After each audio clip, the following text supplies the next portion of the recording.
네, 안녕하세요. 우리 신앙 박 PD 화련입니다. 네, 이번 시간에는 오늘날 목회자라고 부르는, 성직자라고 부르는 목사의 역할, 목사가 또 어떤 일을 해야만 하는지, 목사의 의미는 오늘날 현대사회에 무엇인지에 관해서 이야기 나눠보도록 하겠습니다. 이거 좀 분명히 할 필요가 있어요. 왜냐면 요새 개혁하는 친구들이 성서에 목사라는 호칭이 없다. 이렇게 성서에 호칭이 있다 없다를 가지고 따질 문제는 아니기 때문에 이게. 그럼 뭐 성경에 없는 게 한두 가지예요. 호칭이 없는 게. 이렇게 따질 문제가 아니고 목사가 과연 뭐냐. 기독교에서 목사가 뭐 개신교에서 뭐냐. 이렇게 좀 세부적으로 따져볼 필요가 있는데 결론을 먼저 딱 얘기하자면 목사는 성직자나 사제가 아니에요. 성직자도 아니고. 성직자도 아니고 사제도 아니고 제사장도 아니고. 그러니까 어떻게 보면 목사라고 하는 개념을 아까 말했던 초창기 얘기했던 거죠. 우리가 전 시간에 얘기했던 성전 종교적 개념에서 가져오면 이 곤란하다는 거죠. 제사를 지내는 제사의 주체가 목사냐? 라고 물어보면 아니라는 거예요. 그래서 저는 이제 목사의 개념을, 개신교적인 목사의 개념은 사실 무엇과 제일 가까웠냐면 저는 무교에서 무당하고 비슷하다라고 생각하는 거예요. 필요에 따라서 쓰임받는 거예요. 평소엔 자기를 하죠. 무당도 자기 살을 서고. 요새들은 다 점쳐서 먹고 살지만 사실 옛날엔 무당들이 농사 짓고 일을 하다가 구슬 지내야 할 일이 생기면 그때 무당 일을 자기가 일을 하는 거거든요. 이렇게. 사사네요. 사사죠, 사사. 어떻게 보면 구약의 사사 개념하고 굉장히 비슷해요. 부름 받았을 때만 종교인. 그러니까 이제 매주 일요일 날 예배를 드리게 되니까 제가 이제 공부한 신학 전통에서는 목사라고 부르지 않아요. 전도자라고도 부르기도 하고 여러 가지 이름으로 부르는데 이 역할이 뭐냐면 내 일을 갖고 살다가 일요일 날 예배를 드리게 됐을 때 자기 집이나 혹은 남의 집에서 예배를 인도하는 자까지가 목사거든요. 그러니까 뭐 축복권이니 이런 건 사실 다 의미가 없는 거죠. 근데 이제 무당들 같은 경우도 보면 어떤 자기 공부를 또 더 해갖고 어떤 그런 수양을 샀죠. 하잖아요. 예. 그러면 자기 다른 그냥 일상 삶 살다가 그렇게 일을 하는 게 과연 쉬운 일일까요? 이게 이제 종교가 가진 딜레마예요. 그러니까 이게 제가 무속 얘기를 무당 비유를 들지만 무당하고 다른 이유는 무교도 우리가 전통 우리 종교를 무교라고 하는데 무교라는 종교도 상당히 타 종교의 영향을 받아서 변질되어 온 종교죠. 이게 왜냐하면 과연 종교에서 종교인이 성직자라고 부르는 종교인들이 그렇게까지 평생을 자기를 갈고 닦아 수양해야만 하는 직업이냐? 직업이라 해도 그거냐? 라고 물어서 저는 아니라는 쪽이거든요. 이게 딱 이런 거예요. 신을 오해하니까 생기는 개념인데, 제가 인간이 신을 부를 수 있어요? 원하는 시간에? 무당들이 불러오는 그런 신들이 있잖아요. 있죠. 네. 자, 그러면 왜 부르냐는 거예요. 아무 때나? 누가 아프거나, 혹은 가족 사이에 무슨 문제가 있을 때 신을 요청하는 거죠. 요청해서 그 요청이 쉽지 않으니까 그렇게 자기를 갈고 닦아 기도하고 애를 쓰는 거지만 사실 이게 뭐랑 똑같냐면 신은 막 그런 얘기 있어요. 뭐 신한테 열심히 가서 빌면은 뭐 3000배를 해야 신눈을 뜨고 쳐다본다 이런 얘기가 나오는 이유가 뭐냐 하면 이것도 딱 종교가 갖고 있는 가장 저열한 논리죠. 인간은 죄가 많고 불확실한 그런 존재고. 무슨 말씀인지 알았어요. 제가 설명해 드릴게요. 해보세요. 그러니까 이 사람이 너무 안타깝고 불쌍해. 도와주고 싶은데 네. 내가 누군가를 도와주기 위해서 굳이 열심히 재벌이 될 필요는 없다. 그렇죠. 맞습니다. 네. 단지 지금 내가 있는 거에서 조금 있는 거 그냥 이렇게 나눠주면 되지. 굳이 재벌식이라 돼가지고 꼭 그걸 하려고 남 베풀기 위해서 재벌이 되려고 할 그럴 필요는 없다. 좀 그런 네. 정도면 될까요? 인간의 노력으로 신과의 관계를 확장시킬 수 없다는 거예요. 그거는 신의 영역이기 때문에.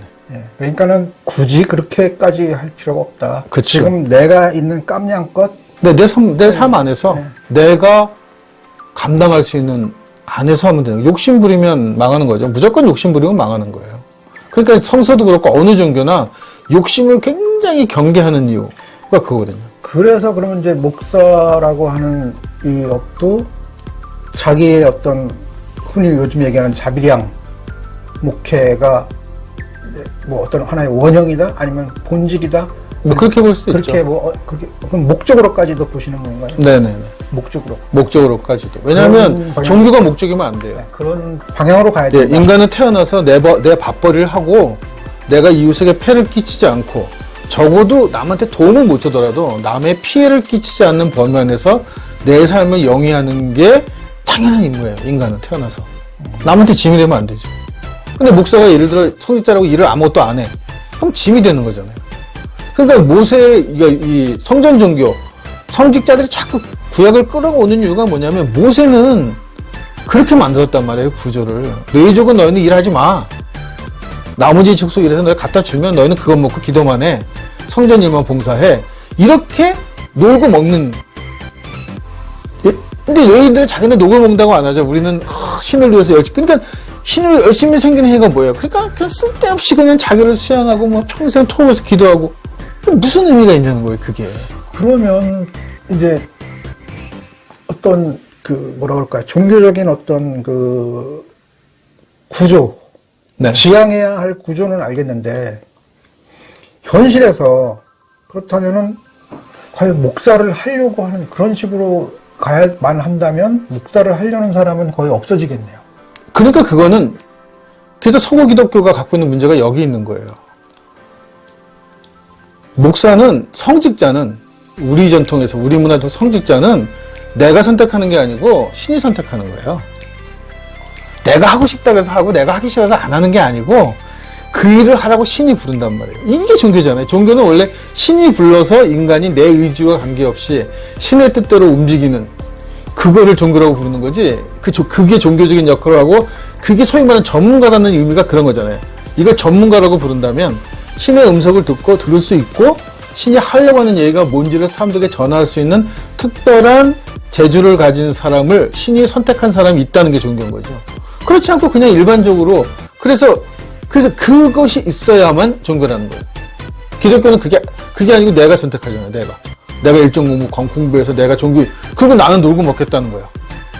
신의 음성은 들은 그럼 종교가 왜 그럼 인간 사회에서 일을 하는 거를 관장하는 건데 굳이 그게 종교가 할 이유가 없잖아요. 전혀. 구약에서 나타난 뭐 모세라든지 수많은 선지자들은 하나님이 부르잖아요. 적어도 부르잖아요. 예, 부르잖아요. 예, 이제는 그거마저도 없다. 없죠. 그걸 상실한 종교니까. 기독교가. 반면에 우리 종교 문화에서는 있잖아요. 아직도 여전히 신기가 있는 사람이 있고 그것도 이제 너무 장사 속이 많아졌지만 어쨌든 간에 신은 부른단 말이에요. 인간을. 왜냐하면 신과 인간 사이에 주고받아야 될 것들이 있으니까 없진 않단 말이죠. 인간도 세대 차이가 있잖아요. 우리가 형하고 동생하고도 2, 3년 터울이 지면 세대 차이가 생기는 판인데 우리가 신을 조상으로서 이렇게 거슬러 올라가는 존재라고 한다면 현재를 살아가는 우리하고 신하고 존재 사이의 세대 차이가 왜 없겠어요? 그러면 누군가는 중재해줘야 될 누군가가 필요하잖아요. 이게 종교가 해야 될 역할이라는 거죠. 인간이 어떤 제도들을 만들고 규칙들을 만들어서 신을 섬기려고 하는 게 종교가 아니고 종교란 신과 인간 사이의 중재 역할을 하는. 굉장히 이제 말씀의 뜻은 알겠는데 대단히 이상적으로 들린단 말이에요. 왜냐하면 지금은 신학교도 다 이렇게 세워져가지고 거기서 다 길러내고 교육시켜갖고 그렇게 이제 말하자면 이제 시스템화 돼버린 상태죠. 살고 예, 있단 말이에요. 그러면 지금 상황에서 우리는 다시 되돌려야만 하냐? 해체해야죠. 저는 해체해야 한다고 생각합니다. 이거 가능할까요? 불가능하겠지만, 그러니까 그게 서구 전통이잖아요. 예. 서구에서 신학교가 있다고 해서, 우리도 신학교에서 목사를 키워낸다는 법은? 그거는 사실 언어도 아니죠, 그거는. 내 종교가 이미 종교 배경이 다르고 베이직이 다른데, 한국에서까지 미국식으로 목사를 키워낸다? 글쎄요. 제가 이거 이제 우리가 앞 시간에 찍었던 영상과 지금 이야기를 계속 쭉 연결해서 보면 너무 급진적인 얘기가 될 것 같은데요. 급진적이죠. 궁극적으로 그렇다는 말씀입니다. 궁극적으로. 뭐 그렇게 할 수 없지만 현실적으로 그렇게 잘 안 되지만 그러니까 하나님의 부름을 받아서 목사를 해야 된다면 사실상 우리 땅에서 더더군다나 야훼는 우리의 창조주가 아닌 상황에서 네. 야훼의 부름을 받을 사람은 아무도 없죠. 없죠. 없습니다. 그래서 그런 문제가 된다는 거예요. 이거 굉장히 심각한 문제예요. 이게 슬픈 얘기라고. 왜냐면 제가 아직도 한국은 식민지 땅이라고 자꾸 얘기하는데 이 제국주의 종교가 갖고 있는 결정적인 문제란 말이에요. 그러니까 우리는 제국주의를 잘 몰라요. 왜냐하면 이 일제 식민지를 받았기 때문에. 일본 애들하고 우리하고는 이게 생각이 비슷해서 제가 일본말 기가 막히게 하면 일본 놈인지 아닌지 아무도 몰라요. 확인 불가하잖아요. 일본 사람처럼 살 수도 있어, 평생을.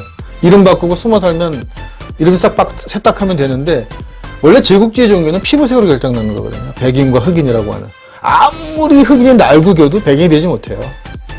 이게 제국주의 종교인데 우리는 그게 이렇게 되다 보니까 우리가 마치 백인 종교를 가져다 쓰면 백인이 되는 것처럼 생각하는 거예요. 바나나족이라고 말씀하신 거예요. 바나나족이 된단 말이에요. 바나나가 될 수가 없잖아요. 그 사람이. 감자나 고구마가 어떻게 바나나가 아무리 색깔을 칠해도. 그렇습니다. 요 논의는 뭐 이미 끝까지 다 온 것 같아요. 예. 그러면 이제 현실에 이제 이미 신학교도 다 졸업하고 이제 목사가 됐어요. 이 사람들이 그러면 앞으로 어떻게 해야 되느냐? 예. 그 문제는 예수의 명령을 따라 살라는 거예요. 저는.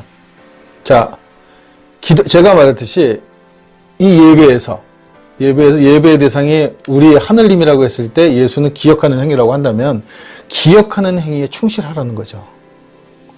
예수가 우리에게 명령한 것이 무엇이었는지, 예수가 이 세상을 어떻게 바꾸고 싶어 했는지, 이 사람들하고 어떻게 더불어 살라고 했는지 하는 말씀만 잘 지켜 사면 충분하다. 이런 식으로 뽑아놓은 목사들에 있어서는 성직자들이 할 수 있는 일은 그거밖에 없는 거예요. 괜히 여기서 무슨 영적인 걸 추구하고 신을 추구하지 말라는 거예요. 왜냐면 안 되는 걸 추구하지 말고 가능한 거. 할 수 있는 것만. 예, 청빈한 삶을 살아가고 어렵지 않잖아요. 이웃을 도와주고 내가 할 수 있는 데서 내가 노동해서 땀 흘려서 내가 먹고 사는 건 내가 해결하고 그렇게 어려운 문제가 아니거든요. 이게. 그럼 왜 목사는요? 하지 말아야 되는 거예요. 그냥 놀고 먹으면서 교인들을 주는 헌금으로 내가 홀고식하고 좋은 차 타고 다니고 사택 얻어 살고 자식 유학 보내고 이런 거를 목사라고 꿈꿨다고 하면 알진작에 그냥 그만둬야 된다는 거죠. 아니 뭐 그런 물론 이제 그런 이 속된 부류들도 있겠지만 그나마 그래도 좀 건전한 목사들 부류 속에서도 지금 목사님 하시는 말씀을 받아들이지 못할 그런 부류도 꽤 있을 거예요. 그러니까 오늘 자기네들이 제사장이라고 생각하니까. 아니 그 정도까지 아니더라고요. 네. 대단히 건전한 네, 대단히 목사라고 건전한. 할지라도 너 바깥에 나가서 네가 일해갖고 다 벌어먹고 일월만 예배해봐. 안 하나 그렇죠. 그걸 받아들일 수 있는 사람이 과연 몇이나 그러니까 그래서 그렇다면 우리가 왜 예수교냐고 왜 기독교 예수교라고 부르냐는 거죠. 예수의 명령을 지키지 않을 거면 예수의 명령은 되게 간단해요. 제자들한테 원하는 건 일반 신도가 아니고 일반인이 아니고 자기 제자가 되겠다는 사람한테 굉장히 간단한 명령을 한단 말이에요. 옷 두 벌 필요 없다. 신발 2개 필요 없다. 돈가방 필요 없다. 오늘 먹을 것만 생각하면 된다. 이거잖아요. 그래야지 예수의 제자가 될 수 있는 거예요. 그럼 뭐 신학교 갈 필요가 없잖아요. 아니, 신학교에 가서 뭘 배우냔 말이에요. 서양사, 서양 철학사, 서양 교회사, 그 다음에 서구 신학자들 얘기한 교리, 신학.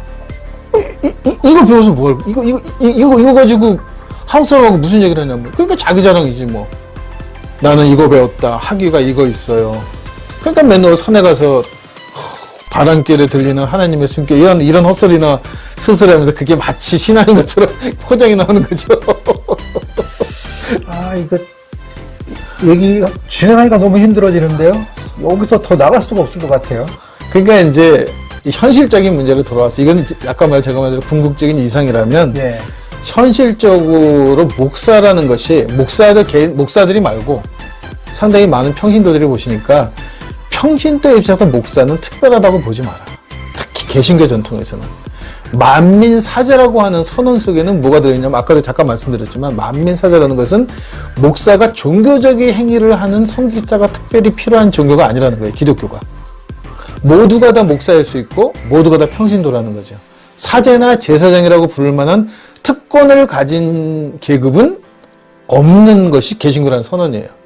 그렇다면 목사라는 것은 사실 개신교에서 성서에서 목사가 있다 없다가 해서 중요한 게 아니고 종교 개혁을 한 개혁의 정신을 개신교라고 얘기한다면 순수하게 그것만 봤을 때는 목사라는 직업은 사실은 없다는 거죠.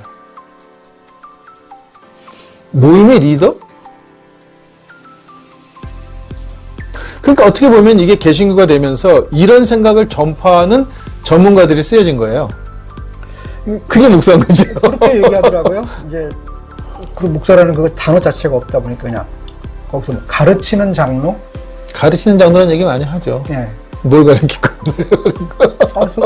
성경을 가르치는 거죠. 그러니까 이제 이 목사라는 직업에 대한 인식을 바꿔야 한다는 거예요. 이게 왜냐하면 개신교가 종교 개혁은 했지만 교리적인 거는 몇 가지 개혁은 했지만 사실 성직 제도를 개혁하지 못했거든요. 사제들이 갖고 있는 권한을 그냥 다 가져왔으니까. 사제 권한이면 별거 있어요? 세례할 때 세례 권한, 설교하는 설교권, 축도권. 만민사제는 이게 없다고 선언한 건데 루터도 안 버렸어요?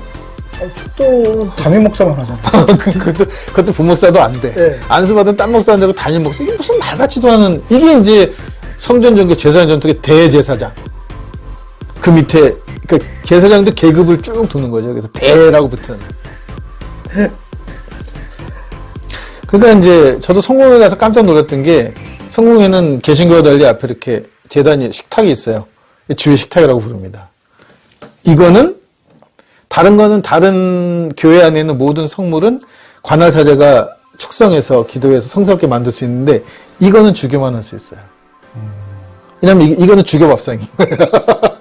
내가 이거는 관할 사제 밥상도 아니고 이게 철저하게 계급적으로 이렇게 이 밥벌이 조직이잖아요. 밥벌이 조직. 수직돼 있는 피라미드형의 밥벌이 제도가 그러면 만민사제라고 하는 말은 뭐냐는 말이에요. 밥벌이 이 피라미드 구조를 인정하지 않겠다는 게 만민사제잖아요. 그 개신교 목사의 정의는 여기서 찾으라는 거예요. 개신교니까. 너희가 개신교라고 얘기를 하니까 적어도 목사라고 하는 일을 찾으려면 적어도 피라미드 구조가 아닌 수평 구조에서 내가 무엇을 할 수 있는가를 찾으라는 거죠.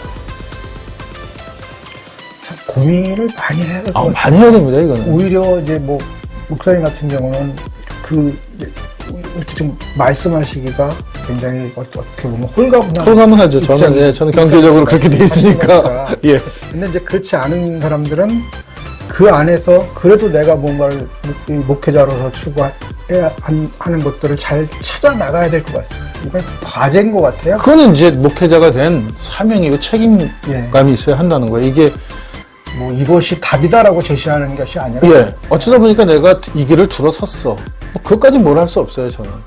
그리고 자기네들이 무슨 이유가 있겠죠. 신학하고 목사가 된 데는 이유가 있는데 들어와서 내가 공부해보니까 내가 잘못 생각하고 들어왔구나, 이게. 그러면 이 일을 그만두든가. 아니면 원래 이 종교가 추구하는 방향대로 따라가는 게 옳은 거잖아요. 관습대로 이게 잘못됐다고 알고 있으면서. 이게 그나 똑같은 거예요. 내가 어느 회사에 들어가서 구매가에 들어갔더니 돈 봉투 받는 게 의뢰 당연한 거란 말이에요. 선생님 하셔서 아시잖아요. 선생님들 촌지 받는 거 누구나 다 받는데 근데 그럼 나도 촌지 받는 게 당연할 수 있냐는 거지. 뒷돈 챙겨야 돼요? 목사한테 지금 사실 원하는 건 그 정도의 간단한 양심이에요. 너희가 그걸 공부하고 학교 다니면서 공부했고 너희가 개신교의 개혁 정신이 뭔가를 최선도 배웠다면 너희가 지금 하지 말아야 될 행동과 해야 될 행동은 아주 원초적으로 분명한 게 있다는 말이죠. 그것마저 안 지키고 은근슬쩍 관행을 따라가면 저는 가톨릭 신부들한테 이러는 게 아니에요. 왜냐면 걔들은 사제니까. 사제는 또 달라요. 사제는 만민사제 전통이 아니고 자기네들은 공식적으로 자기네들은 이 성전종교 전통을 따라서 자기네도 구별된 사람을 얘기하고 그렇게 선언을 하니까 뭐 그거를 그렇게 믿는 신도들이 있으니까 그건 어쩔 수 없지만 제가 얘기하는 한정은 개신교란 말이에요. 개신교에서는 절대로 그렇게 하면 안 된다는 거죠. 우리가 사제도 아닌데. 예, 알겠습니다. 이거 아주 굉장히 어려운 이야기예요. 예, 실제 이게 이제 목사하면 뭐 평신도야 관계가 없을지도 모르겠지만, 물론 평신도 중에 목사가 나오는 거니까, 네. 예, 앞으로 목사를 하실 분들도 굉장히 많은 고민을 하고 그 길을 택하여서 걸어가야 되는 것이 아닌가 싶습니다. 예, 이 이야기는 여기까지 마치겠습니다. 네.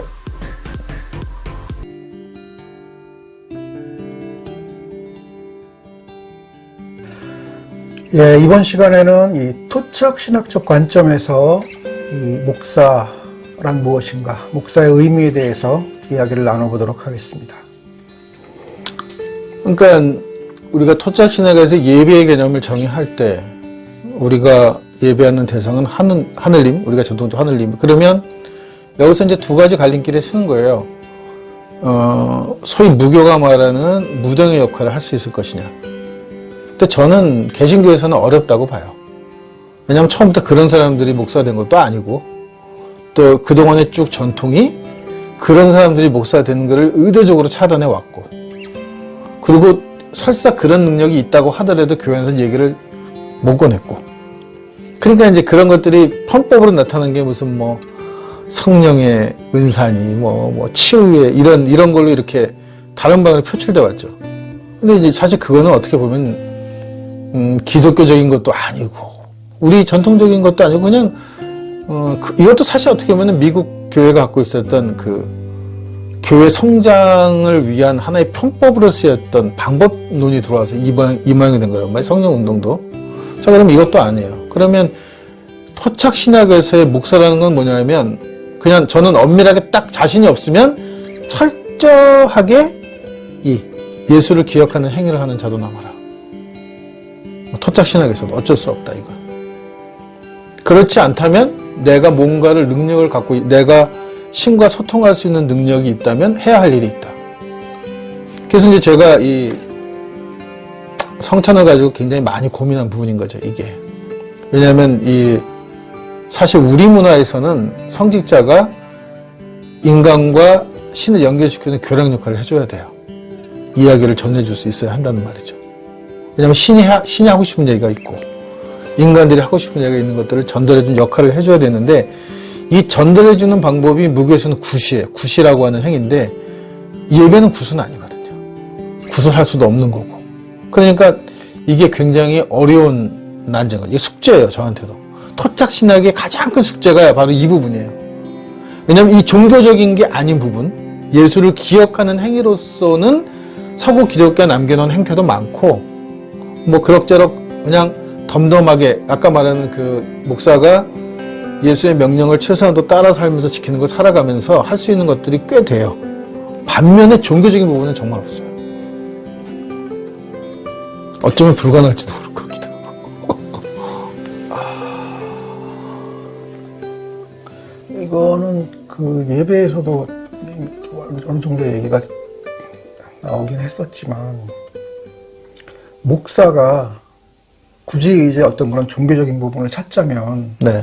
이 성찬을 통해서 이 부활을 경험하는 거잖아요. 그죠. 부활을 경험하는 네, 거죠. 그럼 이 부활을 경험하는 그 자체가 종교고 삶이고 그렇게 할 수밖에 없는 거예요. 예. 굳이 뭐 종교적인 게 아니라고 얘기할 수도 없는 것 같은데 이런 부분은. 그러니까 이제 그거를 종교라고 얘기해야 되는 거죠. 그러니까 부활의 용어가 종교 용어잖아요, 이게. 특히 기독교에서는 이게 종교적인 용어로 쓰이는 건데 이 부활의 의미를 정말 잘 살려내서 이 예배 시간을 통해서 이 예배 인도를 맡은 목사가 일반 신자들에게 이렇게 이게 마치 뭐랑 똑같으냐면 그 엠마오로 가던 두 자자가 예수를 만났더니 마음이 뜨거워졌다라는 거 똑같은 거예요. 아니 근데 저는 이게 대단히 종교적이라고 보는 게 종교의 역할이라는 것 자체가 삶과 같이 연결이 되지 않으면 그건 아무 의미가 없는 거잖아요. 당연한 거죠. 네. 당연한 게 안 돼서 그런 거죠. 그러니까 그런 의미에서 보자면 목사가 이 성찬을 통해서 부활의 의미를 잘 새기고 그 구성원들 통해서 예수의 부활을 삶으로 드러나게 하는 거기까지 하는 게 사실 그게 전부 아니냐 어떤 의미에서. 전부죠. 네, 그럼 이게 이만큼 토착 신학에서 본다면 진짜 그게 전부예요. 예. 기독교라는 이름을, 예수교라는 간판을 달면 종교적으로 행위를 하시는 건 그게 전부예요. 딴 건 없어요. 그러니까 뭐 어떤 진짜 아까 말씀하신 대로 나는 아무런 뭐 신과의 어떤 그런 교감 우리가 한국적인 무속적인 차원에서의 그런 게 없더라도 그건 무교가면 되니까. 이렇게 네. 할 수 있다면 그게 목사로서 할 수 있는 최선의 그렇죠. 방법. 그러니까 그걸 욕심내지 말라는 거예요. 그건 무교가 할 일이에요. 신하고 인간하고 만나고 조상과 얘기해 주는 거는 무교가 하는 일이에요. 기독교가 그것까지 할 필요 없어요. 무교란 종교가 있으니까. 그러니까 거기 가면은 귀신 만나고 오는 거야 이런 헛소리만 안 해주면 그게 꼭 궁금하면 굿도 할 수 있고 뭐 누가 뭐 물어볼 수도 있겠죠. 그거를 탓하고 싶지는 않아요 저는. 근데 기독교가 이게 종교로 남으려면 아까 박사님 얘기하신 그 부활에 대한 것 이게 신앙이 돼야 되고 이게 핵심이 돼야 된다는 거죠. 그러니까 요새 젊은 애들이 말하는 거 예배 끝나고 점심 먹는 거 이거 성찬이에요. 이거는 개소리예요. 밥이나 한 끼 먹는 거는 밥이나 한 끼 먹는 건 종교가 아니니까. 그러니까 또 그냥 그러니까 우리 먹거리로 예를 들어서 찹쌀 인절 시루떡 하고 막걸리가 성찬이에요. 이것도 의미가 없는 거예요. 왜냐하면 이 행위는 철저하게 부활을 예수를 모티브로 예수를 중심으로 부활을 고백해내는 행위이기 때문에 무엇이든 상관없어요. 그런데 단지 예수는 뭐냐면 이게 몸과 피라고 하는 생명의 근원이다. 내가 너희에게 나눠주고 싶은 거는 내 목숨이다. 생명이라고 하는 우리가 이웃에게 나눠줘야 될 게 생명이고 이웃과 우리가 생명을 공유함으로 하나가 된다. 이게 곧 부활이다. 이 얘기에 중심이 있는 거지 먹는 게 뭐냐는 것 중요하지 않다는 거죠. 그 당연히 예배 끝나고 난 다음에 밥이나 같이 먹는 거 이게 성찬이다? 이거는 진짜 말도 안 돼. 이건 아예 종교인 거를 포기하는 거예요, 기독교가. 성찬을 안 하는 것도 되게 웃기는 놈들인데, 밥 먹고 밥이나 함께 먹읍시다 하는 것도 정말 웃기는 거란 말이에요, 이게. 왜 종교면서 종교가 종교를 포기하냔 말이에요. 가장 예수적인 부분. 가장 예수를 신앙으로, 우리가 예수가 구체적인 누구가 아니더라도 예수라는 이름이 신앙이 될 수 있는 방법은 성찬 하나밖에 없는데, 그거를 그렇게 던져버리면 안 된다는 거죠. 예수라고 하는 이름을 갖다 쓰려면 가장 중요한 그 부분은 놓치면 안 된다. 안 되는 거죠. 그게 예수교잖아요. 그리고 그게 우리가 부활신앙이라고 얘기하는 부활인 거고. 근데 왜 사람들은 그게 당신이 뭐 기독교이냐 이런 얘기를 이렇게 은혜롭게 근본주의적인 얘기를 하는데 왜? 어떻게 보면 기독교 신앙의 정수는 이게 아니었냐는 거죠. 왜냐, 기독교 발달사를 보게 되면, 최초 예수가 있었고, 예수 사후에 제자들이 있었고, 어쨌든 간에 유대교로부터도 핍박을 받았고, 그러면서 어딘가에 숨어서 예배를 드렸던 사람들에게 있어서 그 절박함 속에서도 놓지 않았던 게 뭐가 있냐는 거죠. 이거를 기독교가 되게 웃기는 설명을 했단 말이에요. 전통적으로는. 이게 부활신앙이다. 예수님이 곧 오셔서 세상을 로마인들을 몰아내고 좋은 세상을 만들어준다고 하는 정치적 혁명을 기다리는 것으로 부활신앙을 그렇게 설명했다는 것. 그게 아니거든요. 이게 사실은. 그런 꿈은 저는 못 꿨을 거라고 봐요. 로마라는 제국을 생각하면. 그러니까 저는 그래요. 예수가 부활을 한 것까지 그게 그렇다고 쳐요. 그럴 수도 있죠. 그거는. 그렇다고 쳐요. 그러면 예수가 부활했는데 그 다음에 그게 나랑 무슨 상관인데 여기까지 오지 않으면 그걸 아무 의미가 없다는 그걸 재림에다 갖다 껴맞췄으니까 문제가 되는 거예요. 그 다음에 뭐 했을 때 교회는 재림이라고 얘기하거든요. 다시 오시는 주. 즉 만왕의 왕으로 다시 오시는 주. 그러니까 이건 다분히 정치적인 소망이죠. 그러니까 현재를 살게 못하는 종교는 저는 문제가 있는 거예요. 이건 그걸 미신이라고 하는 거, 혹생무민한다고 하는 거고, 막스는 아편이라고 불렀던 거죠. 종교의 가장 큰 폐해. 그러니까 현재를 못 살게 하는 거. 예수의 부활의 의미가 있으려면 현재 나의 삶에서 그 부활의 의미가 있어야 되는 그치. 건데 그 부활이 뭐냐를 찾아야 이거를 언젠가 올 막연한 기대가. 막연한 뭐 희망 고문이라고 그러잖아요. 희망 고문이죠. 예. 그거는 2000년 기다렸잖아요. 이거 많이 기다린 거 아니에요? 이쯤에서는 그게 뻥이구나 이렇게 생각해야죠. 당연하게. 한 번은 속을 수 있지만 그렇죠. 두 번 속으면 당시는 유대인들이 로마의 핍박을 받았으니까 지금 제국주의처럼 언젠가 우리가 해방된 나라를 만들 수 있을까는 소망이었겠구나 하고 생각을 해서 그렇게 이해를 해야지 이 신앙을 지금까지 끌고 들어와서 무슨 영화 SF 영화에 나오는 것처럼 무슨 그런 판타지 같은 세계가 펼쳐질 거라고 믿는 것 자체가 지극히 넌센스라는 거죠, 이게. 그러니까 부활을 잘못 해석하는 거죠. 그러니까 기독교인들이 화장하는 것도 반대했단 말이에요, 저희 때는. 부활할 때 자기 육신이 없대. 이거 진짜 저는 그냥 미신이라고 봐요. 이거는 미신이다. 우매한 미신이다. 사람들 그렇게 만드는 거예요. 그러니까 그럼 다 죽을 때 몸으로 부활을 한다고 생각을 하는 모양이죠. 그래서 제가 몇 살로 부활한대요? 물어봐요. 그럼 일찍 죽는 게 좋겠네. 20살 때. 그래야 부활해서 20살로 부활할 거 아니에요. 나이 80, 90 먹어. 아니, 병상에서 죽은 사람이 병상에서 부활하면 평생에 부활해서 병상에 누워있나? 그러니까 그러니까 뭐 부활할 때 육신은 다르냐 어쩌냐 여러 가지 설명을 해요. 왜냐하면 합리적이지 않기 때문에 부활이라는 그 재림과 연관된 부활 신앙이 지극히 비합리적이고 이게 굉장히 환타지한 그런 얘기였기 때문에 그래 쓸데없는 설명들이 들어붙는단 말이에요. 이렇게. 저는 그렇게 제가 아까도 이제 지금 내 삶의 현재와 어떻게 의미를 갖느냐라고 이야기를 했듯이 그러니까 기본적으로 이 시선의 방향이 밖을 향해 있느냐 나를 향해 있느냐 그쵸? 이 차이라고 보거든요. 네네. 그러니까 자꾸 밖을 향해 있는 걸로 생각을 하니까 그걸 설명을 해야 되고 왜 눈에 보이는 것들에 대해서 설명을 해야 되니까 불합리한 것들이 보이니까. 그러나 예. 내 안에 있을 때는 그 불합리고 아니고의 문제가 아니면 나의 의미로 다가온다는 거죠. 내 삶의 의미로. 그럼 그게 엄연히 내 삶의 방향도 달라지는 거고 내 삶의 의미로 다가올 땐 내가 바뀔 수 있는데 자꾸 바깥에. 그러니까 그게 아까 말했던 그 신관에서 오는 문제예요. 창조주기 때문에 창조주 피조물이니까 누가 만들었어? 만든 사람은 누구야? 어떻게 생겼어? 자기 모습이 어느 부분을 따라 만들었대? 왜 이렇게 만들었대? 이런 얘기들이 이렇게 나오죠. 가족이니까 아버지하고 아들하고 안 닮을 수도 있는데 그렇다고 아버지가 아닌 건 아니에요. 따질 수 없는 거죠, 이 부분이. 이 가족관계의 신이라는 것. 우리가 조상을 신이라고 얘기하고 우리가 하늘과 우리가 하나고 가족이라고 얘기하는 이 개념이 굉장히 중요한 이유는 신과 인간의 관계가 서구적으로 설명할 이유가 전혀 없어지기 때문이에요. 우리 집 다형제들은 다 키가 1m 80 넘는데 왜 나만 작아요?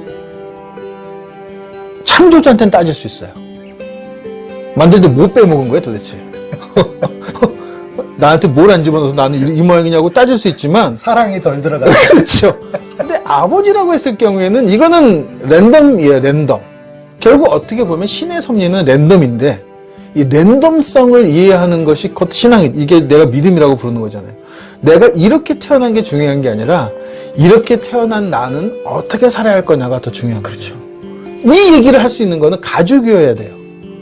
여기는 불만이 엄청 많아. 그냥 맨날 따지잖아요. 그리고는 이번에는 이랬지만 다음번엔 꼭 어떻게 해주셔야 돼요? 그런 얘기를 이렇게 몇 번 가다 보면 없나 봐. 나는 버림받았어. 그러면 이제 그 장사꾼들이 나타나서 네가 죄가 많아서 그래.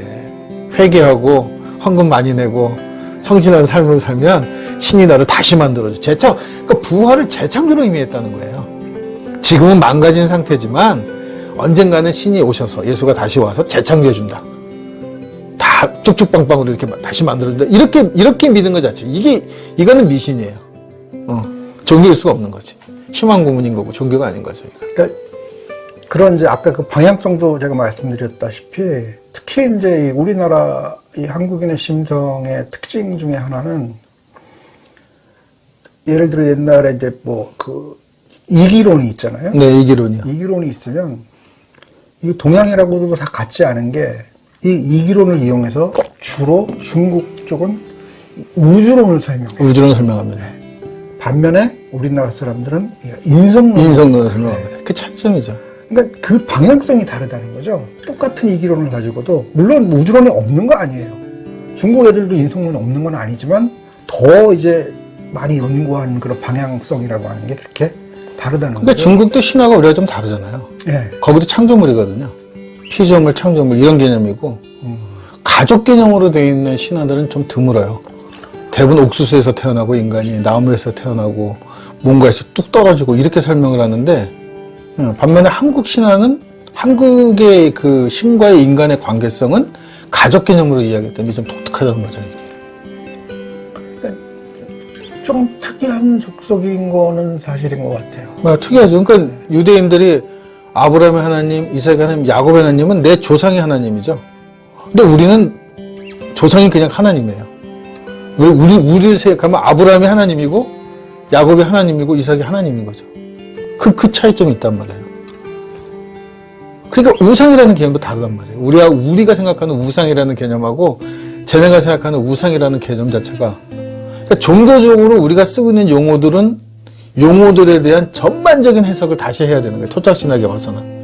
왜냐하면 그 용어 자체가 가지고 지금 부활 하나만 가지고도 지금 서로 다른 생각을 갖고 그러니까 이런 개념들을 확립하든가 아니면 새로운 용어를 만들든가. 근데 안타깝게도 한국은 두 가지가 짬뽕이 돼 있어요. 아니 여러 가지가 짬뽕이 돼 있죠. 왜냐하면 종교 용어는 다 불교에서 가져왔으니까 번역하면서. 그러면 한국 사람이 들을 때는 무슨 얘기를 들을 때 그거는 불교적인 바탕에서 이해한단 말이에요. 그 용어 자체를. 근데 기독교적으로 용어는 그런 개념도 아니잖아요. 그러니까 애들 원어 얘기를 하는 거예요, 자꾸. 원어적으로 그렇지 않다는 거지. 그러면 한국 그걸 뭐라고 해석할 거예요? 원어 그대로 쓰면 그게 돼요? 그렇다고 우리 문화도 아닌데? 어차피 못 알아듣는 거예요. 못 알아듣는 거예요, 어차피. 못 알아듣는 거는 없는 거나 다를 바 없어요. 사실상. 모르면 없는 거죠. 그러니까요. 예. 그렇다면은 올바로 전하든가. 그게 전하기가 굉장히 힘든 단어고 그렇다면은 그거에 대한 것들을 자세히 설명을 하든지. 그러면 교육을 제대로 시켰어야 되는데 그게 아니냐. 오히려 이상한 방향으로 자꾸 흘러가는 거잖아요. 그거는 당연히 그러면은 가르치는 장로, 가르치는 장로들이 잘못하고 있다는 거죠. 그렇죠. 자기네들은 여전히 계몽 시절의 제국주의 선교사고 교인들은 아무것도 모르는 무지한 야만이다 이렇게 생각하니까.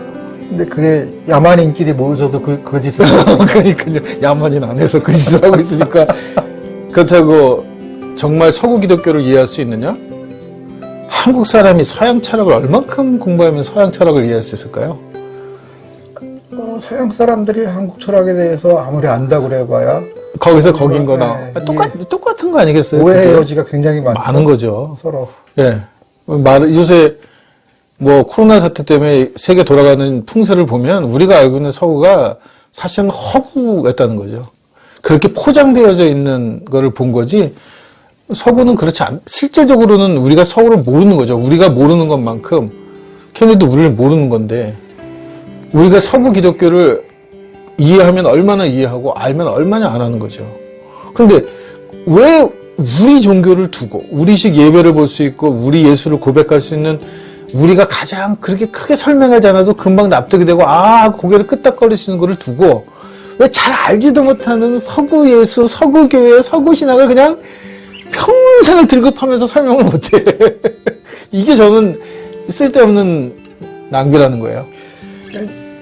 지금 이 목사를 이야기하다가 이야기가 있는데, 네. 근데 사실은 새한 게 아니라 아까 좀 전에 말씀드렸다시피 이 가르치는 사람으로서의 그런 것들이 잘못되면 당연히 배우는 사람이 그건 그냥 따라가는 거예요. 당연히 따라가는 그건 지금 구조에서는 예. 하나님 말씀을 대변한다고 하는 상태에서는. 근데 그거는 어디서나 마찬가지죠. 학교에서도 가르치는 사람이 잘못 가르치면 애들은 망하는 거죠. 예, 망하는 거죠. 수능을 잘못 보게 되듯이 그렇죠. 똑같은 거거든요.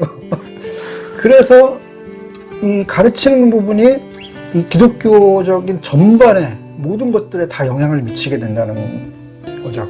네. 그런 의미에서 이제 지금 기독교 전통의 목사의 상과 그다음에 토착신학에서의 목사의 상은 다르다는 거죠. 다르고 어떤 그 목사의 상이 우리 이 땅을 살아가는 사람들 입장에서 더 잘 들어맞겠느냐 하는 거 한번 생각해 보자는 차원에서 이 시간을 한번 가져봤습니다.